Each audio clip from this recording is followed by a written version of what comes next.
안녕하세요. 자, 잘 지내셨습니까? 네, 벌써 일주일이 돼서 이게 두 번째 우리 해방신학 강의를 시작하겠습니다. 제가 오늘 강의를 시작하면서 오늘은 이제 하나님에 대해서 하나님이 어떤 분이신가라고 하는 것을 해방신학의 관점에서 살펴보려고 합니다. 근데 지난주에 해방신학이 어떻게 시작됐느냐라고 하는 것에 대해서 말씀을 하는데, 해방신학의 특징 중에 하나를 말씀을 드렸습니다. 이 해방신학의 특징 중에 하나가 이 서구신학계에 바람을 불어일으킨 것 중에 하나가 뭐냐면, 그때까지 1960년대까지 신학을 하고자 하는 사람에게 근간이 되는 학문이 철학이었습니다. 철학으로부터 출발해서 신학을 해석하고 신학을 전개를 했거든요. 그런데 해방신학은 철학이 아니라 사회학을 근간으로 해서 학문 활동을 하게 되었던 거죠. 그래서 이제 그 두 가지 특징을 두 가지로 말씀드릴 수 있는데, 철학으로 신학하기와 사회학으로 신학하기, 이렇게 두 가지 종류의 신학하는 방법을 말씀드릴 수가 있을 것입니다.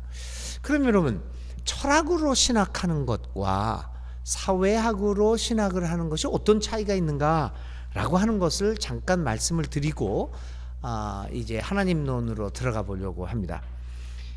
자, 철학으로 한번 제가 한번 신학을 전개해 보겠습니다. 이 신학에 있어 그리스도교, 기독교 신학에서 중요한 문제가 중요한 주제가 예수는 누구인가예요. 그리스도는 누구인가. 이것이 이제 신학의 굉장히 중요한 주제지 않습니까? 그러면 철학으로 신학하는 사람들은 예수 그리스도가 누구인가를 어떻게 접근하는가 한번 살펴보겠습니다. 첫째, 이 기독교 신학에서 가장 중요한 회의들이 있습니다. 그 중에 하나가 그걸 에큐메니컬 카운슬, 그러니까 공의회라고 합니다. 거의 모든 기독교 교리는 초대교회에서, 그러니까 중세 이전에 초기 500년 기원 후 500년까지의 한 7개 정도의 공의회가 개최됩니다. 그 공의회에서 교리들이 결정이 되는 거죠.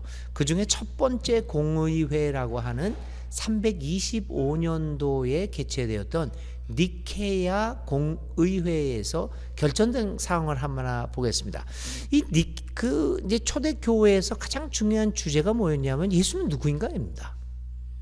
그러니까 철학이 지배하고 있었던 그 시대에 철학적으로 신학을 하다가 보니까 예수는 누구인가, 이런 걸 결정하게 되었죠. 이 철학적으로 접근하면서 이 사람들은 무슨 생각을 하게 됐냐면, 그리스도의 본성이 뭐냐, 우시아라고, 그리스 말로 이제 우시아라고 하는 말로 표현하는데요.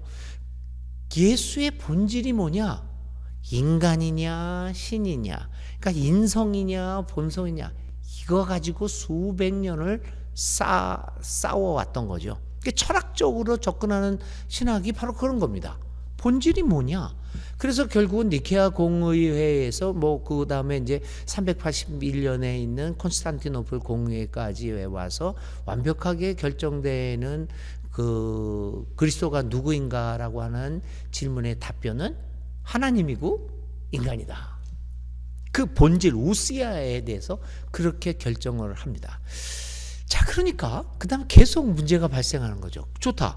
그러면 인성과 신성이 있는데, 그러면 이 두 가지 본성이 있는데 이 본성이 두 개냐 아니면 하나냐, 이 단성론이라고 하는 거에 대한 문제가 나오게 됩니다. 이게 철학적으로 신학하는 방법이에요. 인성과 신성이 있다고 그러는데, 그 본성이 하나로 되어 있느냐 두 개로 되어 있느냐. 그러면 예수님이 배고파하셨잖아요. 배고파하셨을 때는 인간인데, 그럼 그때는 신성은 어디로 가 있었느냐. 돌이 아니라 무리를 걸으세요? 그때는 신적인 사람인데 그때는 인성은 어디가 있냐? 그건 신성만이냐 인성만이냐 이런 문제 가지고 또 수십 년을 싸우게 됩니다. 그래서 뭐 이러고 저러고 인성이 어떻게 돼 있고 그 다음에 나오는 문제가 또 뭐냐면 단의론이라고 하는 게 나와요. 지금 우리들이 상상할 수 없는 이 논쟁들이죠. 신적인 의지가 있고 그러니까 신적인 본성이 있고 인적인 본성이 있는데 그것이 어떻게 형성이 되느냐를 따졌고 그 다음에는 또 그러면 인간의 의지가 있고 신적인 의지가 있는데 그거는 또 어떻게 되느냐? 그게 하나로 나와 있냐 아니면 나눠져 있느냐? 어떤 때는 신적 의지가 발행되는 거냐, 어떤 때는 인적 의지가 사람의 의지가 발동하는 거냐, 뭐 이런 거 가지고 이제 싸워요. 그래서 이제 칼세돈이라고 하는 곳에서 또 공의회가 열려가지고 결정한 것 중에 하나가 뭐냐면 인성과 그 네 가지 원리를 결정을 하게 되죠. 인성과 본성이 있는데 이렇게 얘기를 해요. 그 네 가지 두 본성이 있는데 혼돈되지 않고 그 인성과 신성이 있는데 혼돈되지는 않아요. 변하지 않아요. 그러니까 어떤 때는 인성이었다가 인성이 신성이 되고 신성이 인성이 되지 않는다. 그러니까 without confusion 혼동 없고 변하지 않고 without change, no change가 되고요. 그 다음에 그렇다고 해서 인성과 신성이 나누어지지도 않고 without division 또 분리되지도 않는다. 그러니까 요거를 띄어서 인성이라고 이야기하고 요건 또 띄어서 본성이라고 이야기할 수도 없다. 그래서 그거를 separation without separation이라고 했어요. 혼동되지 않고 변하지 않고 나눠지지 않고 분리되지 않는다. 이렇게 가지고 또 인성과 본성을 그리스도는 인성과 본성을 그래서 이런 네 가지 원리 속에서 인성과 본성이 그리스도 안에 존재한다. 그래서 계속해서 예수에 대해서 생각하는 철학적인 그 신학하기가 이런 겁니다. 그러면 하나님은 누군가? 라고 했을 때 또 철학으로 신학하는 거는 여러분들은 하나님에 대해서 어떻게 생각하시는가? 그러면은 철학으로 신학을 하는 사람들의 이 논리는 그런 거죠. 신은 누구냐? 첫째 원인이 되어야 된다. 모든 동작의 원인인데 그게 첫째 원인이 되어야 된다. 그러므로 그 신은 모르는 것이 없고 옴니라고 하는 개념에서 출발을 또 합니다. 그래서 신은 옴니시엔티아, 옴니 모든 것이란 거잖아요. 그러니까 전지가 나오고요. 옴니포텐치아, 포텐치아가 힘이니까 전능이 나오고, 그 다음에 무소부재 없는 거 옴니프레센시아, 프레센치아 모든 곳에 임하는 이렇게 철학적으로 또 하나님을 생각을 합니다. 이게 이제 철학적으로 신학하는 것에 한 본보기라고 말씀을 드릴 수가 있습니다. 그래서 지금까지 1960년대까지 서구 신학은 이렇게 철학으로 신학을 하면서 하나님을 그리스도를 설명하려고 노력을 했습니다. 근데 60년대 해방신학이 나타나면서 이 해방신학은 사회학으로 이 신학을 하게 됐죠. 근데 차이가 어디 있냐면요, 사회학으로 신학하는 것은 신을 묘사하려고 하지 않습니다. 디스크립션을 안 해요. 사회학으로 신학하는 사람들은 신의 존재를, 신의 현존을 분별하고자 합니다. 무엇이 신의 존재를 우리에게 보여주고 무엇이 신의 행위냐라고 하는 것을 분별하는 작업을 하는 것이 사회학으로부터 출발하는 신학학입니다. 그러니까 오늘 우리가 살고 있는 사회에서 신의 현존이 어디에 있느냐, 신의 행위가 어떻게 나타나고 있는가를 분별해 보려고 하는 것이 사회학으로 신학을 하려고 하는 해방신학의 모습이죠. 그렇기 때문에 오늘 우리가 살고 있는 사회에서, 현실 사회에서 신이 어디에 있고 신을 어떻게 구별해낼 수 있느냐를 따지다 보니까 오늘 우리가 처해 있는 상황이 어떤 상황인가라고 하는 것을 먼저 파악하게 되는 것입니다. 그래서 오늘 우리가 살고 있는 사회의 모습은 어떠한가를 보고 이러한 우리가 사회학으로 파악한 이 오늘의 상황에서 그리스도의 현존은 어떻게 나타나는가, 어떤 행위로 나타나는가를 발견하게 됩니다. 그리고 또 중요한 것은 어떻게 현존하느냐라고 하는 것도 중요하지만 그 다음에 그 사회학으로 생각하는 것에서 중요한 것은 오늘의 상황에서 하나님은 무엇을 하고 계시는가라고 하는 겁니다. 그러니까 하나님을 설명하고 표현하려는 것보다는 하나님이 무엇을 하고 있는가라고 하는 것을 발견하고자 하는 노력이 바로 사회학으로부터 신학학입니다. 그래서 철학으로 신학하는 것과 사회학으로 신학하는 것이 그 결과가 상당히 다르게 나타나게 됩니다.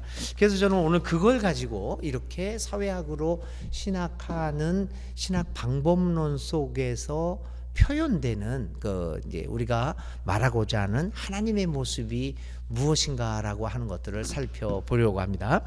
그래서 한 6가지에서 6가지 정도의 하나님의 모습을 해방신학이 말하는 해방신학 하나님의 모습을 여러분들한테 보여드리려고 합니다. 첫 번째는요,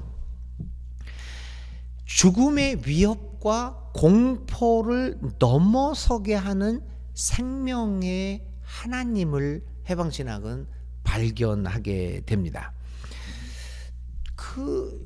이 종교에서 가장 중요하게 사용했던 신의 개념 중에 하나가 공포입니다. 공포의 하나님. 신이 얼마나 우리에게 공포스러운 존재냐라고 하는 것들이 이 신을 믿는 사람들에게 있어서 가장 중요한 개념 중에 하나이죠. 아마 여러분들도 그렇고 저도 그렇고 신이라는 존재를, 그것이 꼭 뭐 기독교 신이 아니더라도 뭐 이슬람교도 좋고 하여튼 모든 그 종교에서 말하는 신이요, 그 신의 존재를 우리가 전제하게 될 때 기본적으로 느끼는 감정이 공포입니다. 그러니까 우리가 배워온 감정도 개념도 공포죠.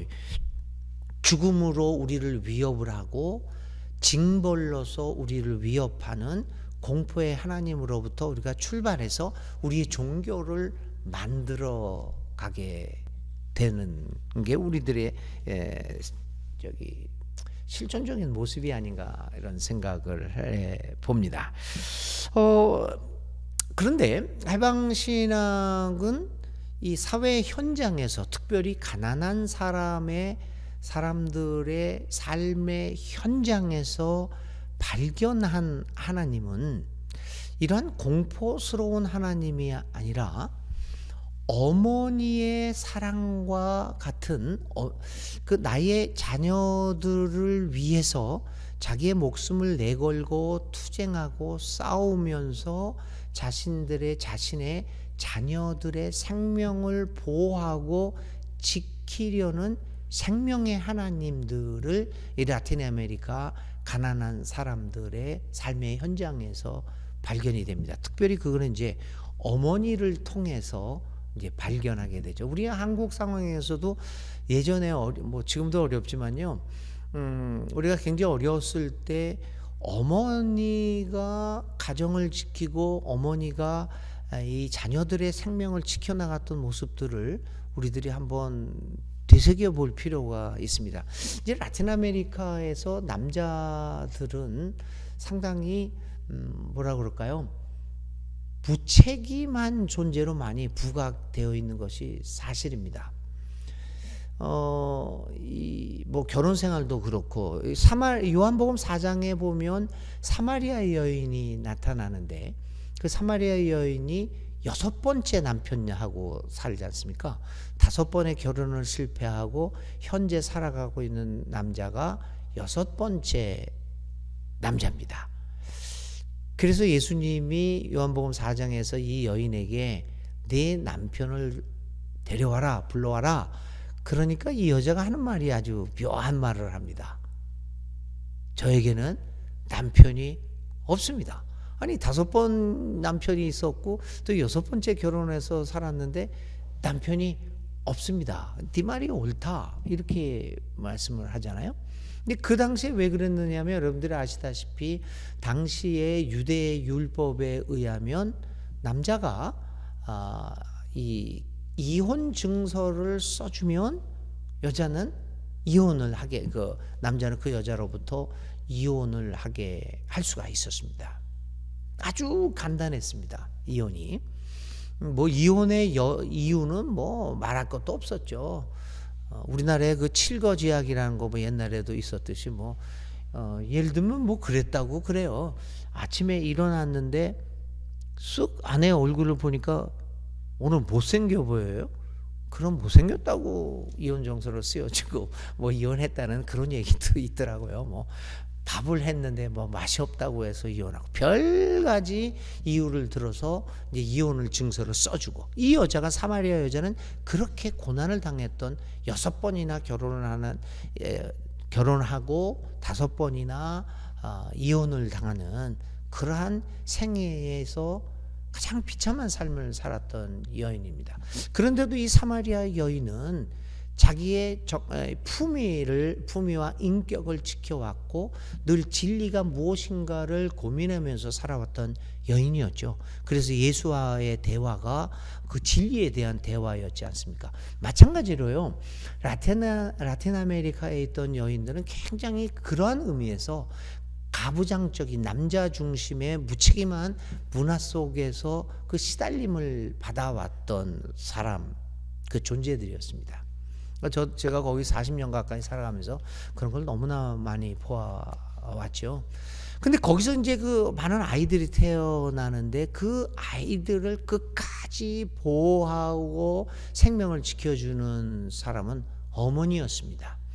그 어머니를 통해서 가난한 사람들이, 그 사람들이 카톨릭 신앙이 굉장히 돈독한 사람들이었으니까 그 어머니의 사랑을 통해서 발견하는 것이 생명의 하나님, 자신들을 어떤 상황에서도 포기하지 않고 돌봐주는, 보호해주는 생명의 하나님을 발견하게 됩니다. 그래서 해방신학이 그 가난한 사람들과의 삶의 경험 속에서 이 발견되어지는 하나님이 이런 공포의 하나님이 아니라 벌을 주고 심판하는 하나님이 아니라 생명의 하나님을 발견하게 됩니다. 그런데 여러분, 그게 기존 신학하고 그러면 뭐가 다르냐라고 하는 질문을 하게 되죠. 서구 신학은요, 서구 신학도 물론 생명과 은혜와 사랑의 하나님을 말하는 것은 틀림없습니다. 그런데 반드시 공포의 심판의 하나님과 이렇게 균형을 잡으면서 이야기를 합니다. 예수의 죽음을 얘기하면서도 서구신학을 어떻게 설명을 하냐면, 하나님은 죄인을 반드시 심판하고 죄를 벌하는 하나님, 무서운 하나님을 강조합니다. 그런데 한편으로는 사랑이기 때문에 자기의 아들을 희생해 가면 죽이면서까지도 너희를 용서하고 사랑해 주는 하나님임을 강조합니다. 근데 여러분, 이 논리를 자세히 가만히 들여다보면, 그러니까 심판의 하나님과 사랑의 하나님, 자기 아들, 근데 이 사랑의 하나님은 자기의 아들을 죽이는 그 사랑의 하나님이에요. 이 두 가지 균형 잡혔다라고 보는 이 교리를 가만히 들여다보면 사실은 그 기저에는 공포가 깔려 있습니다. 근데 해방신학은 이 심판의 하나님을 이야기하지 않습니다. 생명의 하나님, 사랑의 하나님을 이야기합니다. 사실 심판을 강조하는 건 가난한 사람처럼 밑바닥에 있는 사람들은 심판을 얘기하지 않습니다. 위에 있는 권력을 가진 사람들에게는 심판의 개념은 굉장히 중요합니다. 소위 아래 것들이 나한테 반응을 하게 되거나 나에게 덤벼들거나 잘못을 저질렀을 때 반드시 심판이 있어야 합니다. 그것이 통치의 원리가 굉장히 중요하게 작동하는 것 아니겠습니까?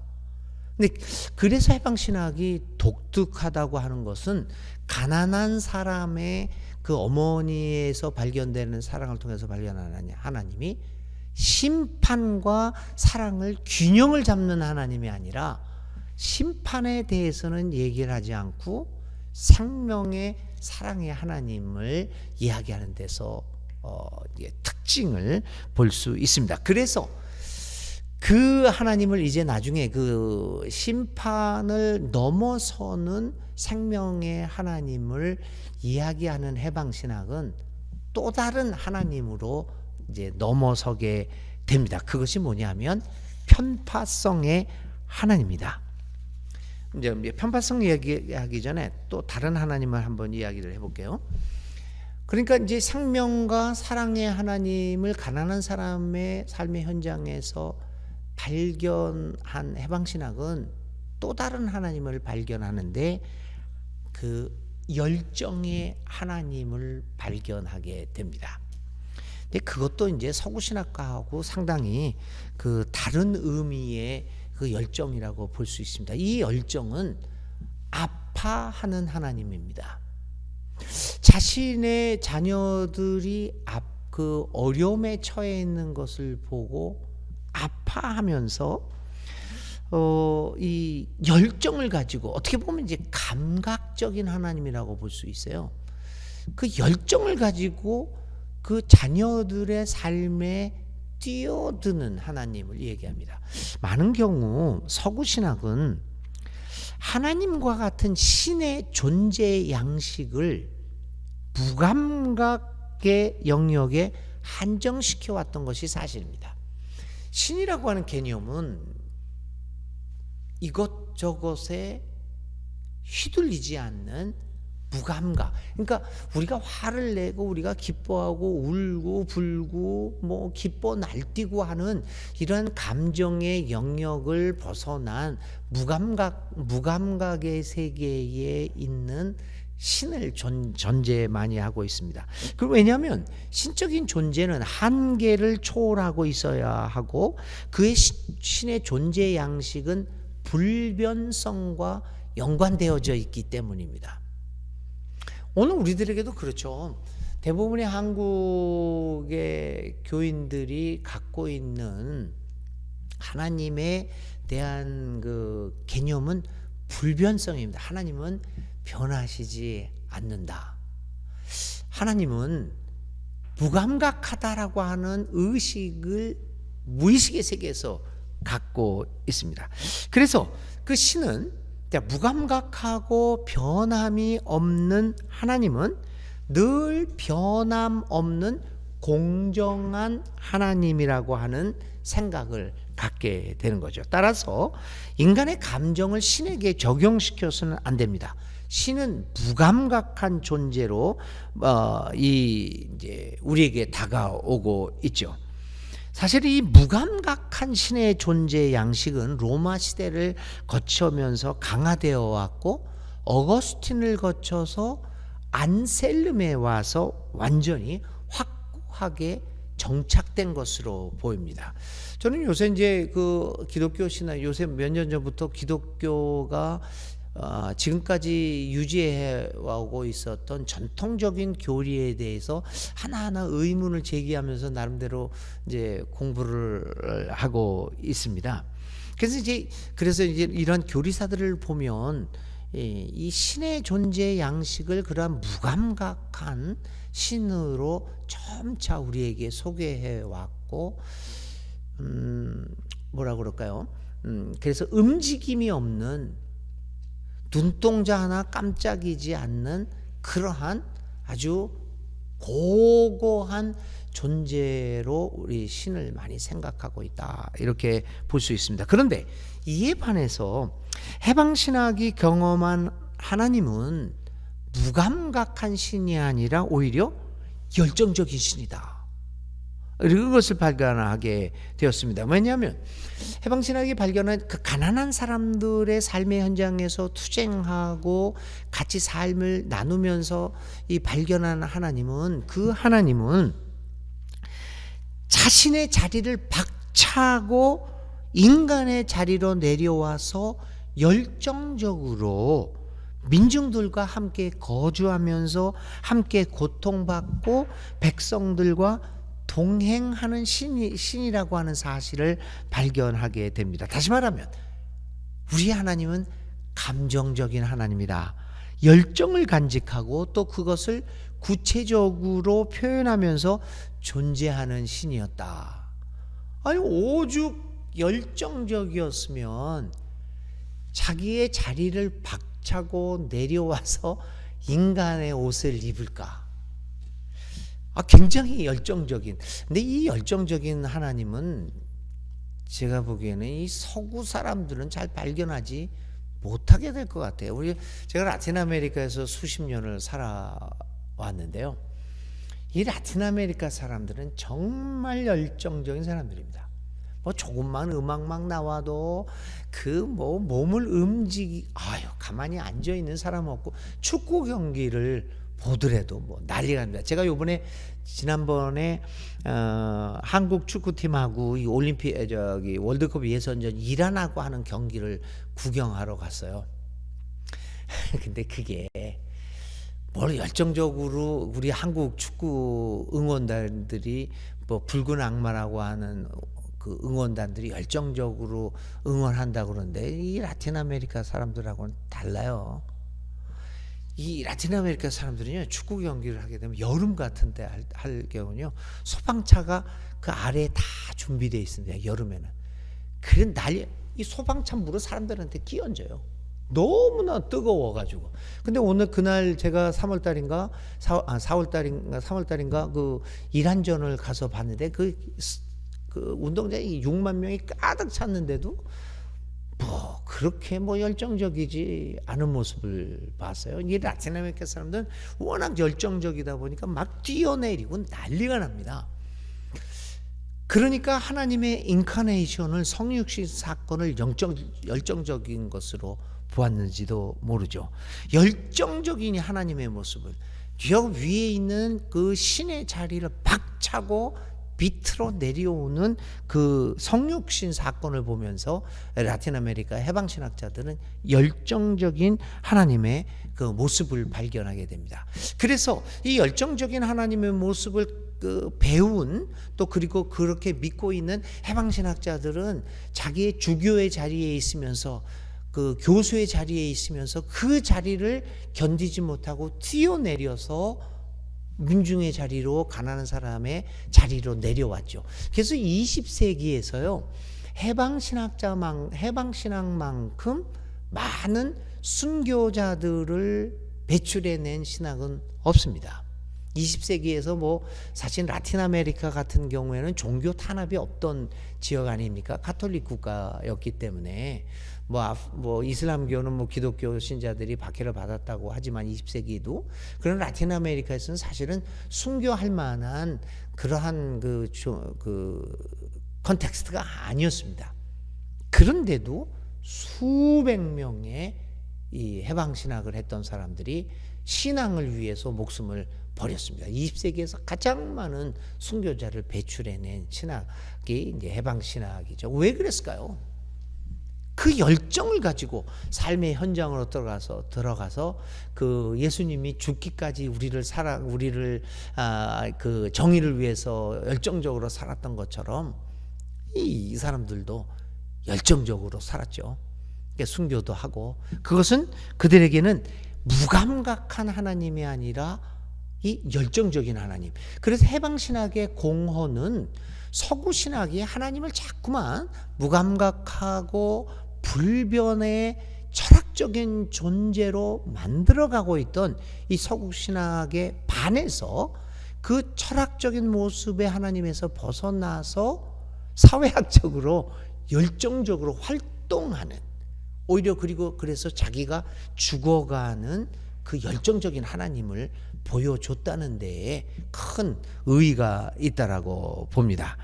그래서 이 열정적인 하나님은 이제 어떻게 발전하게 되냐면, 그 열정적인 하나님에서 발견하는 해방신학이 발견한 또 하나의 하나님은 분노하는 하나님입니다. 이 분노한다, 거룩한 분노, 뭐 그런 또 어떤 표현으로는 윤리적 분노라고 하는 말도 씁니다. 해방신학에서는요, 그 신학적 용어로 윤리적 분노다. 그러니까 분노하시는 하나님.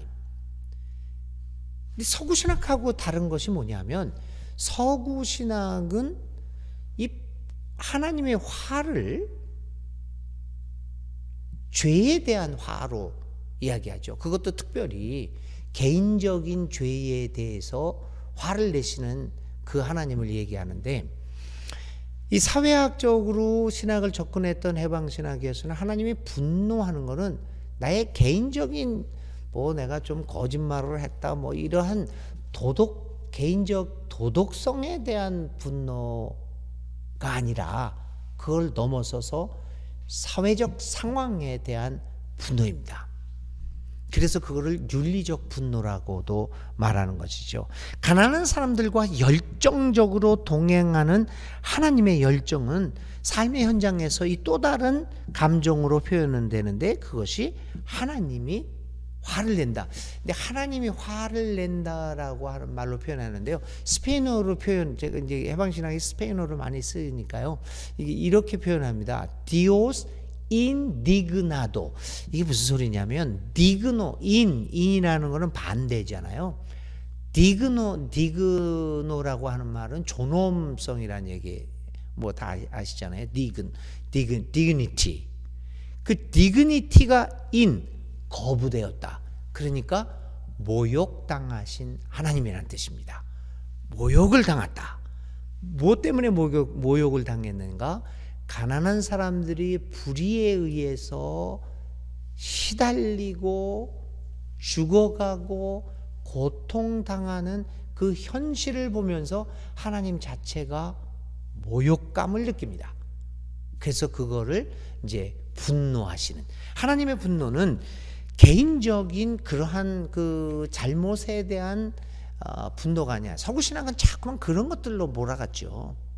그래서 한국 교회에서도 계속 하나님이 심판하고 화를 내신다는 것은 당신 주의를 지키지 않고 거짓말을 하고 어쩌고 저쩌고 그런 그 개인적인 죄에 대한 하나님의 화를 많이 집중했는데, 해방신학은 그러한 것보다는 가난한 사람들의 삶의 현장에서 불의한 제도에 의해서 당하는 고통들, 고난들, 그걸 보시면서 하나님은 인디그나도, 모욕감을 느끼십니다. 그래서 분개하고 분노를 터뜨리시고 모욕을 당하셨기 때문에 가만히 있지 못합니다. 이러한 모욕감을, 가난한 사람들이 당하는 고통과 불의 때문에 모욕을 느끼시는 하나님을 만일 우리가 믿고 있다면요. 왜냐하면 우리의 삶의 스타일들은 내가 믿고 있는 신이 누구인가에 따라서 사실은 오늘 우리의 삶의 스타일들이 많이, 삶의 형태가 변화되잖아요. 불의한 제도 앞에서 불의한 사회를 보면서 모욕을 느끼는 하나님을 내가 믿고 있다고 하면, 오늘 우리 대한민국 사회에서 보여지는 불의한 사회 현실에서 내가 과연 모욕감을 느끼는가? 요즘 장애인들에 대해서 이야기를 많이 하잖아요. 장애인들이 에스컬레이터를, 얼마 전에도 에스컬레이터를 이렇게 그걸 갖다 휠체어를 타고 가다 크게 해서 떨어져 죽었습니다. 두 가지 반응이 있죠. 그 사람 미쳤냐? 왜 에스컬레이터를 타고 휠체어를 타고 올라가냐? 그거 그러니 죽기에 마땅하지. 이렇게 얘기하는 사람들도 있는가 봅니다만은, 그 상황을 보면서 이게 말도 안 되는 상황 아니에요. 그리고 여러분들이 지하철을 얼마나 타시는지는 모르겠는데, 저는 매일매일 이 서대문으로 지하철로 출퇴근을 해요. 오늘은 늦게 퇴근하기 때문에 지하철이 좀 비고 있지만요, 5시 넘어서 퇴근하면 정말 난립니다. 그런데 엘리베이터가 있어요. 한 번은요, 엘리베이터가 있는데 사람들이 줄을 서 있는 거죠. 나이 드신 분도 있고 뭐 사람들이 줄 서 있는데 휠체어를 탄 사람이 왔어요. 그래서 제가 어떻게 얘기했냐면 좀 길을 좀 비켜주십시다. 이분을 먼저 좀 태우도록 하십시다. 그랬더니 이 사람이 뭐라고 얘기했냐면 줄을 서야 된다는 거예요. 난 너무 화가 나더라고. 그래서 내가 그 할머니한테 뭐라 그러냐면 차분차분한 목소리로, 할머니, 이 엘리베이터가 왜 지하철에 생긴 줄 아십니까? 장애인들이 20여 년 전에 죽어서 이 사람들이 우리 죽기 싫다라고 그래가지고 나 이렇게 외치고 그래가지고 이거 해준 겁니다. 그 덕을 우리가 보는 겁니다. 그러니 이분을 먼저 처음에 이분들을 위해서 만들어냈고 그 덕분에 우리들이 좀 다리 아픈 사람들이 이렇게 이득을 보고 있는 거니까 이해를 못해요. 진짜 모욕감을 느끼더라고요. 결국은 그래서 뭐 좀 큰 소리를 내고 싸워서 하여튼 이제 휠체어를 태울 장애인을 먼저 태웠는데 그 장애인도 되게 나보고 선생님 싸우지 마세요 막 그러는데 이왕 싸움 시작했는데 싸움은 이겨야 되니까 끝까지 싸워가지고 이겼는데요. 저도 성깔이 보통이 아니거든요. 그렇다고 물러설 수는 없잖아요. 싸움은 이겨야 되니까. 그러니까 여러분, 이런 상황에서 우리 믿는 사람들이 모욕감을 느끼고 있는가? 저는 한번 그 질문을 하고 싶습니다. 이런 사회적 불의 앞에서 우리 하나님은 모욕을 느끼세요. 해방신학이 발견한 하나님이 그거거든요. 그래서 해방신학자들이 그 하나님을 따르다 보니까 사실은 우리 그 해방신학자 그 신부들이 다 공부한 사람들이에요. 다 그냥 성당 주임 신부를 하면 먹고 사는데 지장이 없던 사람들이에요. 근데 그 사람들이 모욕감을 느끼니까 그 자리를 박차고 거기를 내려가서 죽기까지 이제 싸웠던 거죠. 그래서 해방신학을 발견한 하나님은 모욕을 느끼시는 하나님. 과연 오늘 우리가 어떤 하나님을 믿고 있느냐, 이러한 감정, 열정의 하나님, 모욕감을 느끼시는 해방신학이 발견한 하나님을 느끼고 그 하나님을 믿고 그 하나님을 따라서 살아간다고 하면 오늘 우리가 살아가는 사회가 굉장히 달라지지 않았을까.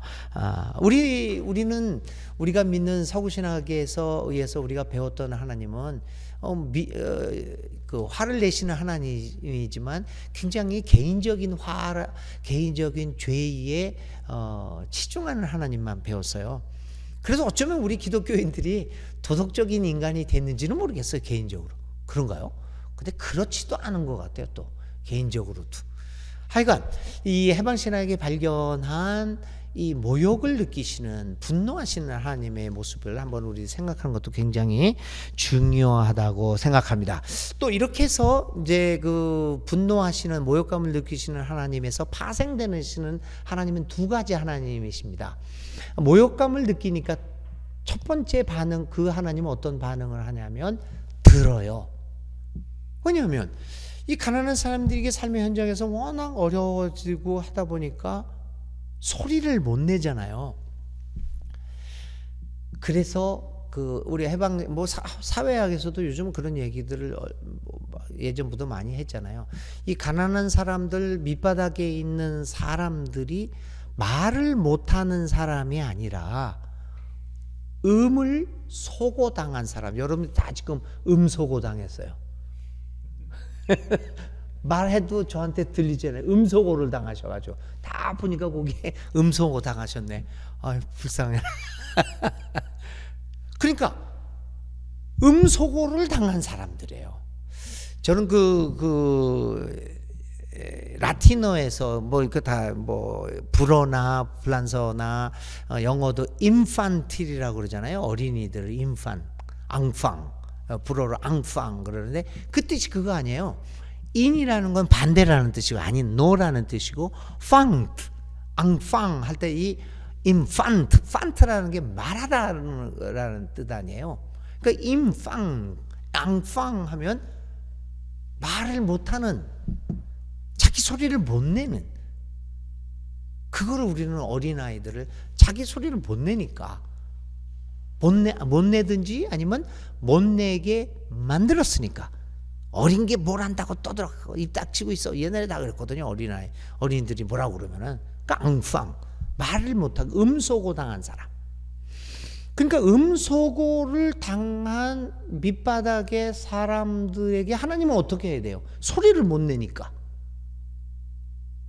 그 신은 들으시는 신이 되어야 되는 거죠. 소리를 안 내도 우리의 하나님은 열정적인 하나님, 모욕감을 느끼는 하나님은 들으시는 하나님, 우리에게 자꾸만 말하는 하나님이야. 서구의 하나님은, 서구 신학은 이게 자꾸만 말을 했잖아요. 하나님은. 그래서 우리 개신교에서도 예배에서 가장 중요한 게 뭔가 하면 설교예요. 설교. 그것도 누가만 말해요. 예배에서 목사만 말을 하죠. 예배 시간이 1시간이라고 하면 목사가 설교하는 게 30분에서 35분이에요. 그래서 어떤 사람들은 우리 세길교에서는 많이 안 그러겠지만 제가 근무했던 기본교에서는 어떻게 하는 줄 아세요? 예배 시간에 이제 11시에 예배예요.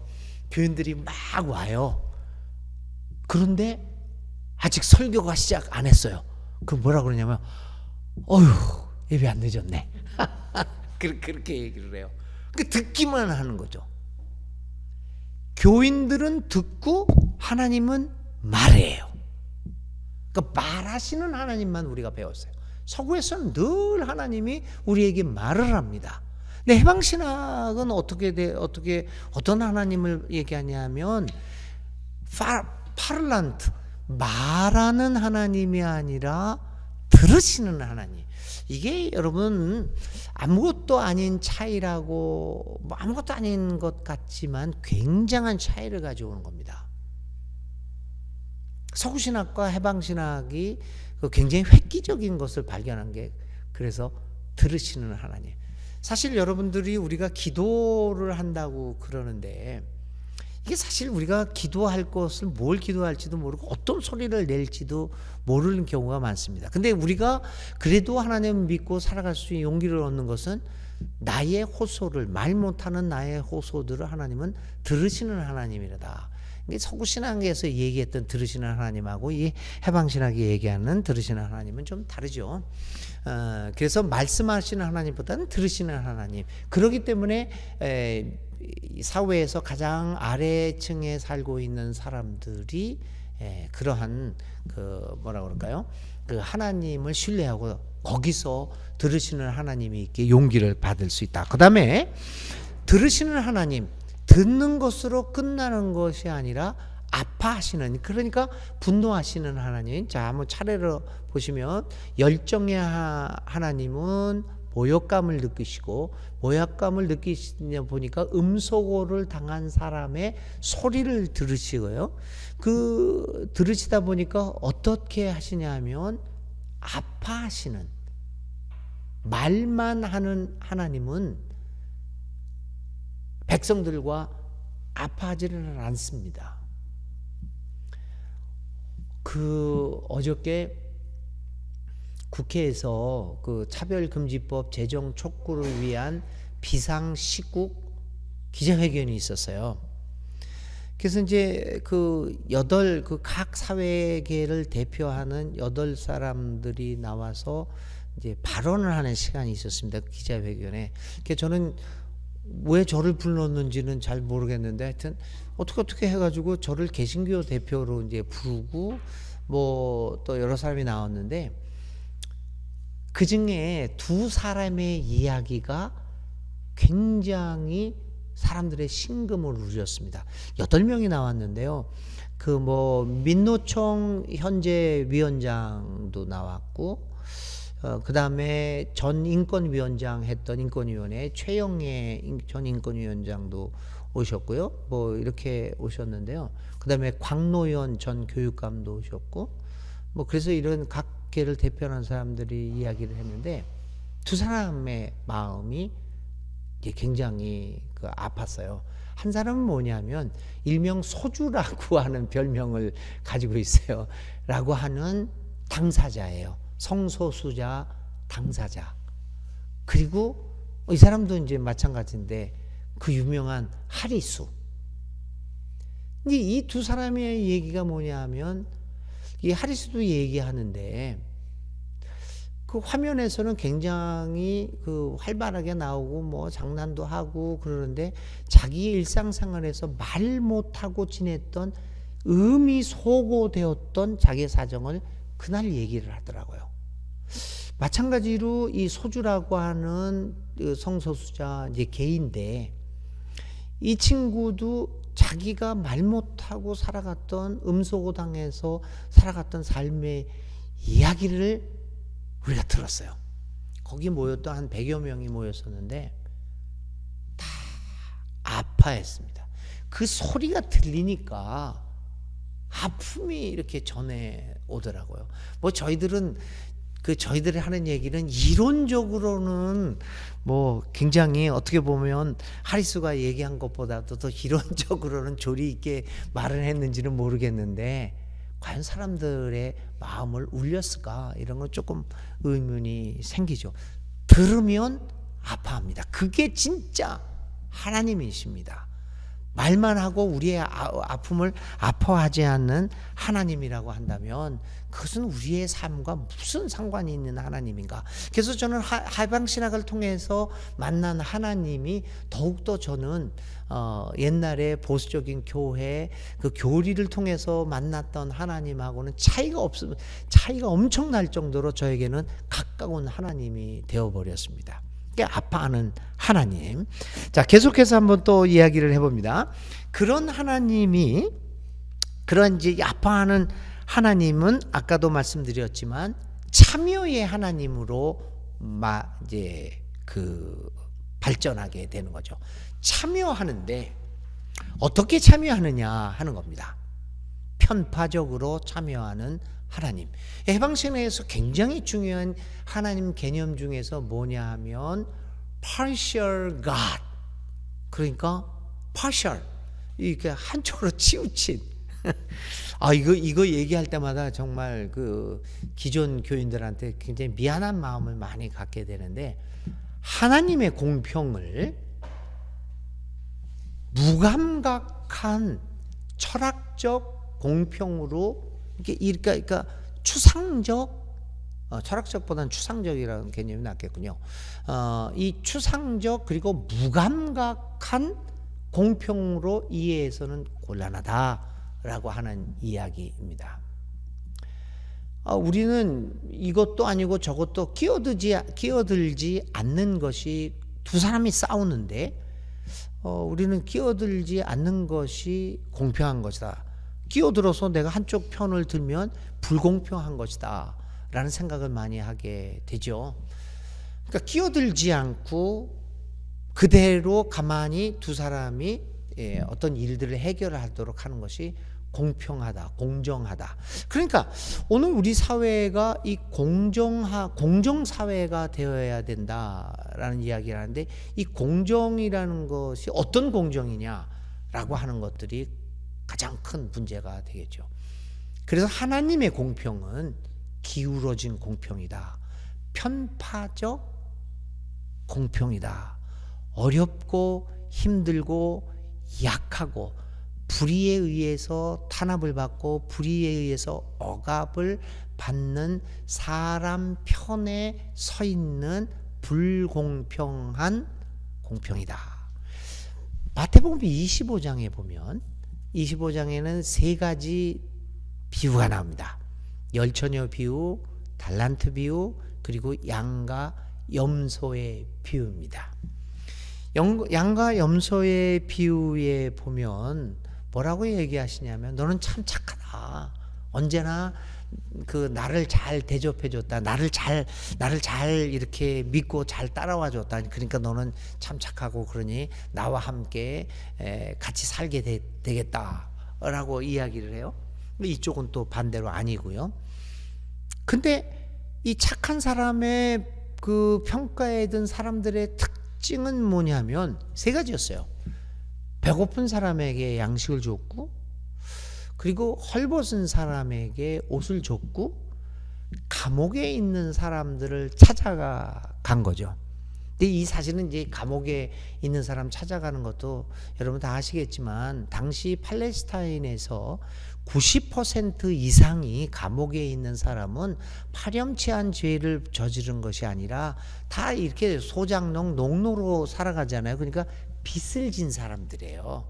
예수님의 비유에도 빚 때문에 갇혀 있는 사람들 비유가 나오지 않습니까? 사실은 빚을 져서 그 부자들에 의해서, 지주들에 의해서 수탈당하고 빚을 지고 자기의 몸을 팔고 그럴 수밖에 없는 사람들이 갇혀 있었던 것이죠. 이제 그렇게 기울어져 있는 사람들, 그러니까 결국 굶주렸고 옷 벗었고 감옥에 있는 사람들은 다 힘이 없는 약한 사람들이에요. 그러니까 예수님이 그 마지막 비유에서 얘기한 거는 그 사람들 편에 서 있는, 그 사람들을 편을 드는 사람들이 나의 제자들이다, 나의 사람들이라 라고 얘기한 것을 우리가 볼 수 있어요. 하나님의 공평은 바로 그러한 그 편파적인 공평이다. 이런 것들을 우리들이 생각해 볼 필요가 있습니다. 그러니까 그런 의미에서 오늘 우리들이 얘기하고 있는 공정이 무엇인가 라고 하는 것들을 이 하나님의 편파성 속에서 발견하게 됩니다. 이 편파성을 통해서 공평과 공정을 이어가는 하나님을 우리가 믿고 있다고 하면 우리의 삶 속에서 어떻게 그런 것들이 표현되어질까? 다시 장애인 이야기를 하면, 제가 그 설교에서 그 말씀 나누기에서도 말씀을 드렸지만, 장애인하고 우리가 같이 살아갈 때 무엇이 공평하겠는가? 똑같은 속도로 가면 공평한 것이 아닙니다. 비장애인들이 장애인들의 속도에 맞춰서 내가 한 걸음 물러서 주는 것이 공평한 사회, 공평한 삶이죠. 그게 편파적 공평한 하나님을 우리의 삶 속에서 실현하는 방법들입니다. 건물을 지을 때도 뭐가 공평하게 짓는 거냐? 우리처럼 잘 걸어다니면서 그런 사람들이 드나들 수 있게 만드는 것이 아니라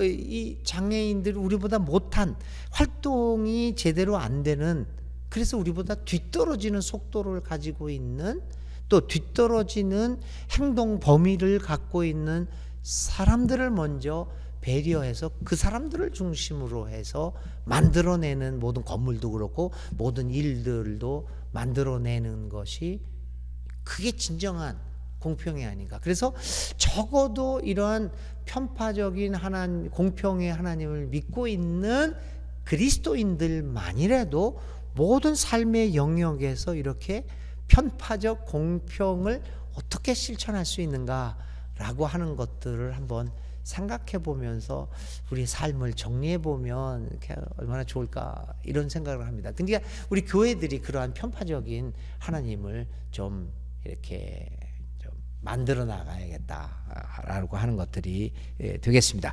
이렇게 이제 해방 신학에서 말하는 하나님은 서구 신학이 말하는 철학적인 전지하고, 사실 우리가 그 조직 신학 책을 들여다보면요, 하나님론에 나타나면 어떻게 철학적으로 신학을 풀어냈는가라고 하는 것들을 금방 발견하게 됩니다. 하나님 직명론부터 시작해가지고. 근데 해방신학은 사회학으로 신학을 하다가 보니까 이 현장에서, 삶의 현장에서 경험한 하나님이 누구인가, 이런 경험 속에서 성경을 들여다보니까 진짜 그렇더라고요. 그 들으시는 하나님 같은 경우에도 출애굽기 2장 23절 이하에 보면 이 이스라엘 백성들이 그 신음소리를 냈다고 그래요. 하도 그 노예 생활이 힘들어 가지고. 근데 우리가 알다시피 노예 생활을 그렇게 했는데 그 사람들이 우리처럼 데모를 했겠습니까? 시위를 했겠습니까? 그거 아니죠. 그냥 그 삶 속에서 끙끙댔겠죠. 근데 그 출애굽기 2장 그 20 몇 절, 23절 이하에 이렇게 보면 하나님이 직접 내려오서 그 백성들의 고통의 소리를 들으시고 이들을 해방시켜야겠다라고 하는 생각을 갖게 된 거죠. 그러니까 이처럼 해방신학이 현장에서 발견한 하나님을 우리는 똑같이 이제 사회에서 성서에서 발견할 수가 있게 되었습니다. 오늘 여기까지 말씀을 드리겠습니다. 그래서 해방신학이 발견한 이 하나님의 모습들이 우리가 서구신학에서 발견한 하나님과 상당한 모습의 차이가 있을 수 있다. 차이가 있고 또 그래서 이러한 하나님을 믿는 우리들의 삶의 모습이 상당히 달라질 수 있다. 이런 말씀을 드리겠습니다. 자, 1시간 강의를 했고요. 한 10분, 15분, 20분 여러분들의 지난주에는